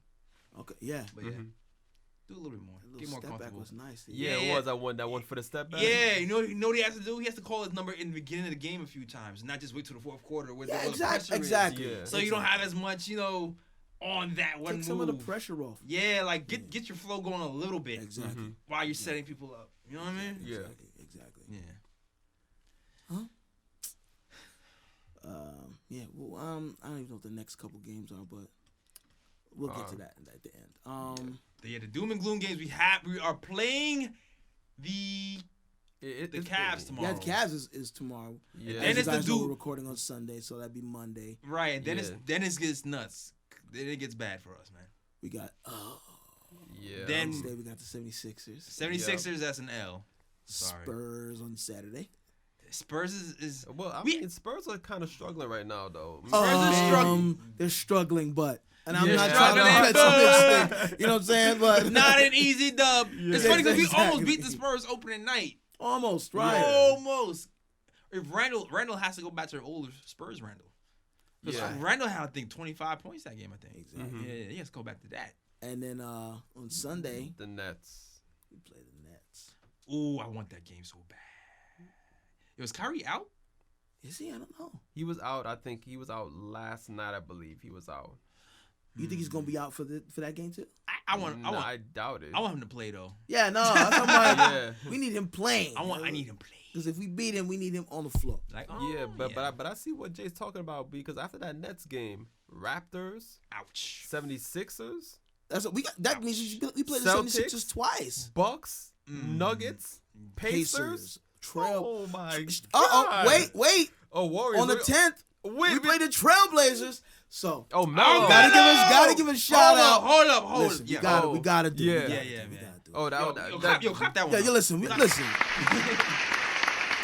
that man a jersey. I'm so glad. But that's gonna be a West Coast game though. It's not back in the Garden. No, it's not. That's fine. Yeah. But the fact that he's coming back to the Garden. Melo, That's fine. Eventually, yeah. But the fact that Melo is in an NBA jersey, I'm very happy. You know, it's so odd. You know, somebody that's that talented. Granted, he's in the twilight of his career. He still can score, you know, better than a lot of these guys that are playing. Defense, we already know where that stands. But he deserves to be in the league, and I'm glad that he's finally got a team, and the teams want to, you know, take a shot at him joining that team. For sure, man. Yo, that game, that day we won versus the Dallas Mavericks was like, it was like, yo, Dallas wins, right? Nets lose, right. Melo signs to Portland. Exactly. I was like, yeah. I was like, today was a good day. Yeah, exactly. Luka got a triple-double. It didn't even matter. Yo, it was still a good day. Exactly. All right. Well, let's go to one of our favorite segments of the show. The Ooh segment for those of us who are now joining us, listening to us in the YouTube world. The Ooh picks are like the best picks of the week or of the games that are played. These are only Knicks clips. Sometimes it's a little difficult to comb through at this rough time we're in, but there's a couple of clips that were actually bright spots. All right, Jay, you got a Ooh pick?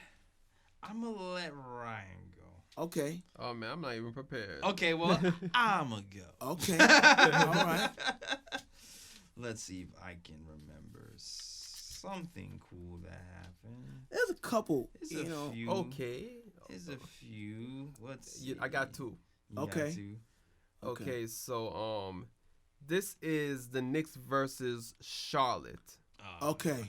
Yep, that's okay. Yes. I'll see which one you got. So in the first quarter, I think I know which one you're going. Okay, go ahead. Inefficient Terry Rozier was driving to the basket. He was driving to the left. Okay. And in the lane was money-making Mitch. Money making Mitch. I remember this now.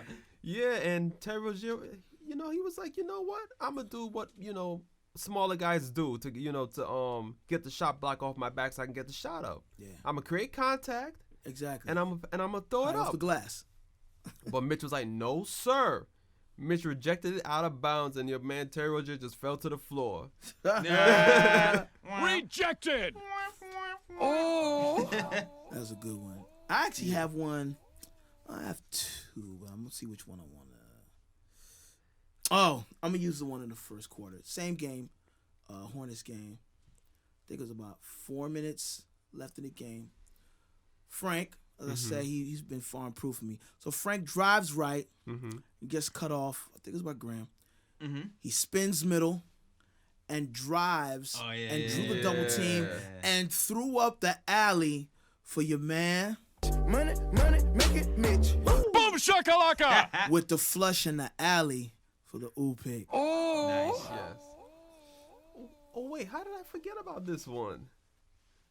The final play, well, not the final play, but it was the game clutch. Yeah, got play. that one. Got that one. So Marcus Morris has the ball at the 3-point line straight away. Oh yeah. And the Knicks trying to seal the game against Dallas. Marcus Morris takes his guy off the dribble, but then he does one or two like little moves. Step back behind the three. Mm-hmm. Throws it up. Whop. Nothing but net. Oh. All right, Jay, what you got? All right. Today, Dennis Smith appreciation. Yeah, I was really trying to get Justin and I was trying to get homeboy Darren last week because he was riding for Dennis. I wanted a part 2. Oh, I was trying to get a rematch bout going. Okay. Because they were funny with this going back and forth with that. Oh boy. But anyway, Justin was like, Dennis Smith sucks. Oh man. But yeah, so Dennis Smith. Dennis Smith sucks. Yo, he was funny. Anyway, Dennis Smith is in the game with our guy Mitch, and they had a connection going. First time they come in, Mitch is setting the pick. Dennis Smith curls around down the middle of the lane. He has 2 defenders following him, and he drives to the lane mad hard. And the defenders think that he's going to shoot it because of how aggressive he is. But no, he doesn't do it. No, he waits, wraps the ball around their backs. You see to Mitch, who's wide open for a dunk. Mitch dunks with 2 hands. Boom shakalaka! Easy to. Set up by Dennis Smith Jr.'s point guard skills. Word. Yeah. Wonderful. I feel like there's a few that he did with there's a couple. Yeah, There's the one that you saw when Dennis Smith had the ball. He does like a fake pass to the 2 defenders. Yeah. It might have looked We were carry. debating whether that was a carry or not. Might have been a carry, but they didn't call it, so it Right. They didn't call it, so it wasn't. Yeah, the defenders go for it. He keeps going. Throws an nice. alley-oop to Mitch. Mitch just catches it for a dunk. Mm-hmm. Yeah, Mitch is the recipient of a lot. Because even in that same, in the Hornets game, I think it was in the 3rd quarter, Frank was having a good game. I like how he was finding his teammates. He was driving middle, had a double team, and then I don't know what they thought, if he was going to shoot it or not. He drew the 3rd defender, so he's got 3 guys on him. Bounced past to Mitch. Oh yeah, I remember that. Yeah. So that Hornets game that's up to me. The Hornets game highlighted how they could actually work together. Mm-hmm. It was another play. I think it was Morris is at the top of the key. Portis is on left elbow. He comes to the free throw line. Okay. Morris passes it to Portis. They come and they try to. It was a well-designed play. Yeah. They try to double Portis. Portis throws the alley to Mitch. Yeah. Like they couldn't even stop it. Yeah. I'm like, that's how they broke the zone defense. Yeah, exactly. Yeah. So some like plays like that, they have something they could work with. They just gotta figure out how to consistently make it, man. And that's the thing. What I'm saying with Fizz, like he has, like people were saying he doesn't have a sophisticated enough offense and play calling. You're seeing a lot more sophisticated play calling. Yeah, plays being called this season so far. Yeah. And now it's just the personnel and it's the subbing in. I have to get the substitution patterns correct. Exactly. And I think maybe he might have been waiting for people to buy into to whatever he's trying to do to start doing more sophisticated, schemes, or waiting for the personnel. And he's like, I don't have the personnel, so I'm just gonna start, doing these plays and seeing what happens. But and stop doing point Randall and no point Randall, man. Like, if you want, you gotta stop. If you wanted to see how it's not working, hey Fizz, we are last in the NBA in points per game, last in the NBA in offensive efficiency.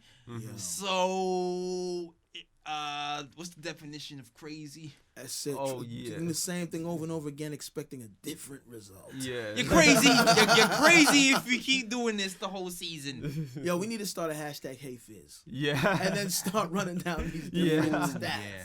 Oh, you're right. Yeah. Hey Fizz. You know what I'm saying? Like, something's got to give. Word. Yeah, man. All right, so let's quickly look at these next upcoming games and. Oh, the bros. Oh yes, bruh picks. Oh, that's right. I think we have a few. We spoke about some in the group. I think. I don't have any on top. I think I have maybe one. I got like 5. I know he got like. I mean, you know what? I mean, I'm gonna give the first bruh to both Steve Mills and. Oh yeah. Oh, that's the obvious one. Yeah. Scott Perry and Steve Mills. Yeah. Get the first bruh for actually coming out. And no matter what you think about undermining Fizz, because that's really what you ended up doing. 10 games in, I mean, yeah, you got chewed out by Dolan, so what? You know? They were scared. I get it, but their job security is cool. Like, they didn't need to go out there and do that. What was really the purpose? What was the benefit? It's not like it put a fire into anybody's ass, because guess what happened in the Bulls game? So it's like... Yeah. Bruh. They get the first bro. Word. All right, Jay, what you got? It's not a bruh. It's just funny to me. Okay. Okay. It was just, oh man, it was just the play. It was a play where Terry Rozier was driving through the hole. I don't know if it was the last moments of the game or it was like the 24-second shot clock was going down or whatever. But he's driving to the hole for a layup, sees Mitch there, and is scared out of his jeans. He just throws up the wildest shot imaginable, trying to get it over Mitch's long arms, and it like hits the top of the backboard. I think I'm gonna give that a bro. No, that gets a bro. That's a bro. Yeah. Like it doesn't fall out of bounds. That gets a bro. You know what it is? As a guy who plays pickup ball sometimes, and I'm a small guard, I understand that fear. You know what I'm saying? No, listen. Like he was like, I got it. I'm here. I'm already here. Committed. Let's go. I get it. Let's go. Listen, I get it, but at that point, man, you gonna get it blocked. You don't get it blocked. I mean, that Mitch block hurts your soul. That Mitch block different. Yeah, it does. No, listen. That Mitch block different. Kobe saying that. And homie is 6'1". Rozier is 6'1", dog. Kobe said, "Don't Mitchell get too Robinson high." is 7 foot. I get it. And when his reach is even like I get it. Mitchell Robinson can scratch under his heel without bending down. Listen, Kobe said, "Don't get too high or too low. You get your ball punched. It's cool, man. Listen, you know that's too low for me." Nah. Terry got his ball punched earlier and he fell to the ground, so he was scared. Exactly, he was scared. He had to be a god in him, yo. Man. Oh my god. All right, bro, man, what you got? My first bro pick. This was featured on Shaq and the Fool and Stephen A's No You Didn't. So you know this was a whose man is exactly. this? So this is definitely a whose man's of this moment. Your guy, Tristan Thompson, against the Sixers. This dude got the ball in the backcourt. Time was running out on a 24-second clock. Oh, you're Randall. This dude was bringing the ball up like a point guard. Like I said. I was like, yo, call this guy PG for point guard. The way he was dribbling the ball up the court. Ooh. He had Sexton and Garland calling for the ball, and he ain't give up the ball. He was looking down, dribbling with his head down. Dribbling with your head down. So Ben Simmons is hounding him, right? Hounding him. My guy got past the half-court line. 3 seconds left on the clock. My man shot it from the logo almost. Sorry. I can't even imagine. You talking about Tristan Thompson? Yeah. Tristan Thompson? Yes. Okay. I was like, yo. This sounds exciting. I was like, yo, do this for Jamaica, Tristan Thompson. That's what Chloe was for. Never mind. The ball soared. Hit off the backboard hard. Turnover. Off the backboard? Oh, yeah. Man. He's like, backboard? He's like, right. I'm like, backboard. He's like, there's no way I'm getting an air ball. This is going to hit something. Oh, man. Wow. Bruh. Oh, I got to look at that. You got to, son. It's so funny, yo. Damn. point guard.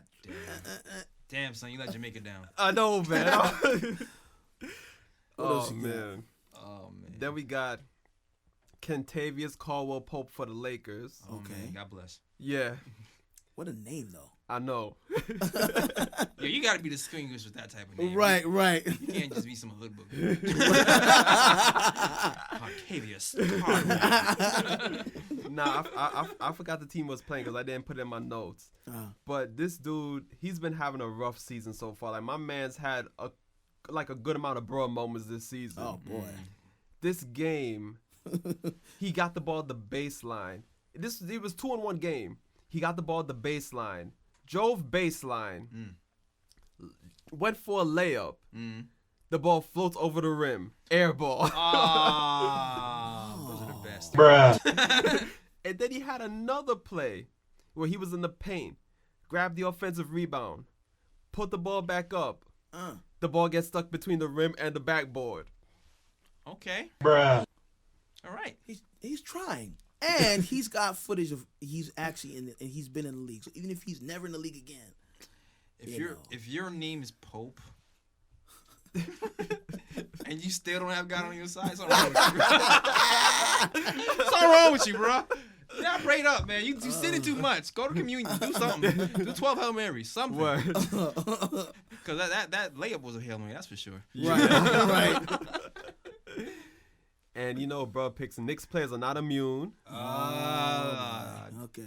R.J. Barrett Oh man. against the Mavericks. Okay. It was early in the game.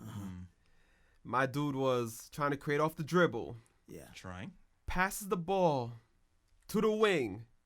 It lands in Spike Lee's hands. That's right. No, yes. I remember that. I remember. Oh my God. Bruh. It's like Spike Lee looked like he was about to shoot it. Exactly. In his defense, Spike Lee had on orange. He probably thought that he was a player too. What? Okay. When's the last time they wore them orange jerseys, bro? But I also think Spike Lee's sweater deserved the bro too, because I don't know what was going on. Like, it was like a sweater, but then like there was like a split in the middle, like going. Yeah, it was weird. I didn't know what was going on. That's that millionaire fashion. I don't know. I don't know. Yeah, we're not up on that. Yeah. Not yet. Sponsors. You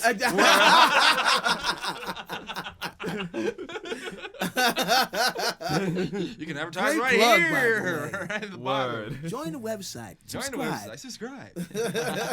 Give us money. Exactly. We will promote Oh you. man. Next bro pick goes to KP. Okay, cool. That's fair. I don't even have to hear it, and I agree with you. Because at halftime, it seems like my man missed playing for the Knicks so much that he walked. Oh yeah, towards he the almost Knicks went to the locker wing. room. Yep. I actually understand it, but I don't want to ignore that understanding just to troll. Yeah. I understand it. Yeah. I miss you guys. Exactly. Too late. Take this L. Exactly. Oh man. And then Can I get another brother pick for KP for skipping leg day for 25 years? And now you can't. Bruh. You're in the gym all day long, and you still can't post up. Yeah. What is your percentages on post ups? 11. Yeah. You got Frank over there like, I'm good, I got it. He's like, no, we're gonna send a double. We're gonna send help deep. No. Right. like If Frank is not afraid to defend you, something's wrong. You're Yeah. 7'3", bro. You got Exactly. DSJ here. It's like, I got it, guys. how you 7'3" and you shooting like 41% from the field though? Like, I don't understand that, yo. Mm. And then one more bro pick. Okay. DeJounte Murray for the Spurs against the Grizz. I don't know if y'all saw this, but so they were inbounding the ball at the sideline, right? The dude passed it into DeJounte Murray. He was standing there at the sideline. He was like, he didn't know what to do. He was like, do I dribble or you give me the ball to pass it out? So my guy caught the ball, took it out of bounds to inbound the ball again. Ref said we were out of bounds and it was a turnover. Yo, what is in Bruh. the water? Yo, what the hell? First homeboy like inbounds the ball himself from the out of bounds, and now somebody takes it back from the out of bounds to the inbounds and back out. What is happening? Yeah, what are you thinking about? stay off the weed. Yeah. Check his piss. Check his piss. Because Man, that forgetfulness is Yeah. crazy. Yeah. Jesus, side effects. Weed. man. I blame America, dog. I know weed is legal, but side effects are loss of memory, so you might want not to smoke before the game. That's all. Word. After the game, maybe. Oh, man. And I don't even smoke. But I'm just saying. he's like, from what I've heard. From what I've Yeah. heard. Yeah. And that's all the broad picks right there. All right. That was actually very funny. Okay, so let's look at this week's games, right? L. Cavaliers? Is it L, you think? Oh. Nah. I would mean, hope. Right. Well, Yeah. what do you think this time around? The second time around? I want it to be a I W. want it to be a W. Isn't this is sad. This is absolutely sad. They're looking at us like this should be a W. Barbecue Yeah. chicken. They're That's what definitely look doing that. They're Barbecue like, chicken. They definitely have us look. They look at the schedule like, oh, Knicks. Yeah. Okay, W. Yeah. They're definitely doing Wow. that. We damn now. Okay. Ah, man. Sixers is a dub. I mean for them. Yeah. It's Yeah. definitely a loss. That's L. Spurs Cavs is a possible. Spurs. is it possible? I mean, they're struggling. Maybe. I want to say possible. Maybe. I'm gonna we- say we- Spurs is a win. I'm going out there. I'm saying Spurs is a win. Ooh. I'm gonna say Spurs is a win. Your confidence is not. I'm gonna say shaking, young Spurs man. is a win. Trying to save. Spurs is a win. We're at home. Trying to save his job. I'm saying that Spurs is a win. Okay. And then the Nets is on Sunday. Win. I want it to be in my heart. Okay. Yeah. Claim it. Yeah. So you claiming a win? Okay. That's the one. I feel like the Knicks get up for these Big types games. of Yes. games, Yes. those statement games. And the last one that we lost was just like the Nets sucked that game that we lost to them. Mm-hmm. It's just Kyrie Irving just came in at the end and just. Did this Kyrie thing. Yeah. I think we can. I'm gonna say win. Yeah, because they're not a great team. This season. Nah. I know. Yeah. I feel like they actually stepped backwards from last season. Yeah, they did. And I was kind of feeling that was gonna happen, but whatever. Now you do Kyrie out here trying to give commands to teammates, tossing them to the other side of the damn court, saying like, "Yo, this is where you're supposed to be." I don't know if you saw that clip. You know, but there's been so many reports that Kyrie's not a great teammate, meaning, or not even a great leader, like not talking to people. And again, no one's telling you got to be friends with everybody, but if you're looked at as the leader of the team, there's certain responsibilities you're gonna have to have. I feel like communication is one of them. You're the point guard, you know. So I don't know. But. Yeah, because it's like you don't see that in games. Like usually when teammates communicate with each other, they just point like, "Yo, you're supposed to be here," or like they try to shout at you and be like, "Yo, you're supposed to be there," That whatever the case may frustration be. is- But it's like he literally like grabbed his teammate when the game was in play and tossed his ass to the other side of the court like, "Yo, you're supposed to be there." That frustration is setting in Yeah. there. That boy is like, oh, you're not where you're supposed to be. Tapping that jaw during halftime. Exactly. Yeah. Don't touch me. You're not doing that. Exactly. It's frustration setting in, but we'll see. You're frustrated, but I'm a grown man. You're a grown man. Nah, that's a problem. Yeah. I can't pick you up and push you over there. Nah. Yo, Edson! Yo. You're supposed to be by the elbow. Nah? All right. You could tell me to go. I can't pick you up? Nah. I can't pick you up anyway. That's fine. Oh, another great episode. All right. Social media time. You can find me at Edson Sean. That's EDSONSEAN. I got some dope music dropping. Some dope visuals. Shot by Truth First Studios. Some dope music that's gonna be coming with Truth First as well. So stay tuned and look out for that. Jay, where can they find you? Man, you can find me at J Ellis Draws Things. That's because I draw things, man. Right. That's JELLIS Draws Things. That's it. That's where you can find me. Check me out. I draw. I do motion graphics. I do all that stuff. Ryan, where can they find you? They can find me on IG at Sir G is chillin'. Sir G is chilling. That's SIRG is CHILLIN. Word. Still working on the writing. It's gonna come through sooner or later. Gotta get some things together. You know how it is. Of course. Life happens. Yeah. More life. And Wait. Oh, we got something else. I just want to say shout out to Ann Ocampo. 3-year anniversary. Our 3-year anniversary was November 15th. That was the first ever episode. Give that a shout out. Make a Time Show. She wrote this thing on Twitter. She said, "Yeah, we were the first Knicks podcast she's ever listened to." Really? Oh, wow. And for her, she said, when she wants to have a good day, she puts her podcast on and eats her favorite food. Wow. Oh, wow.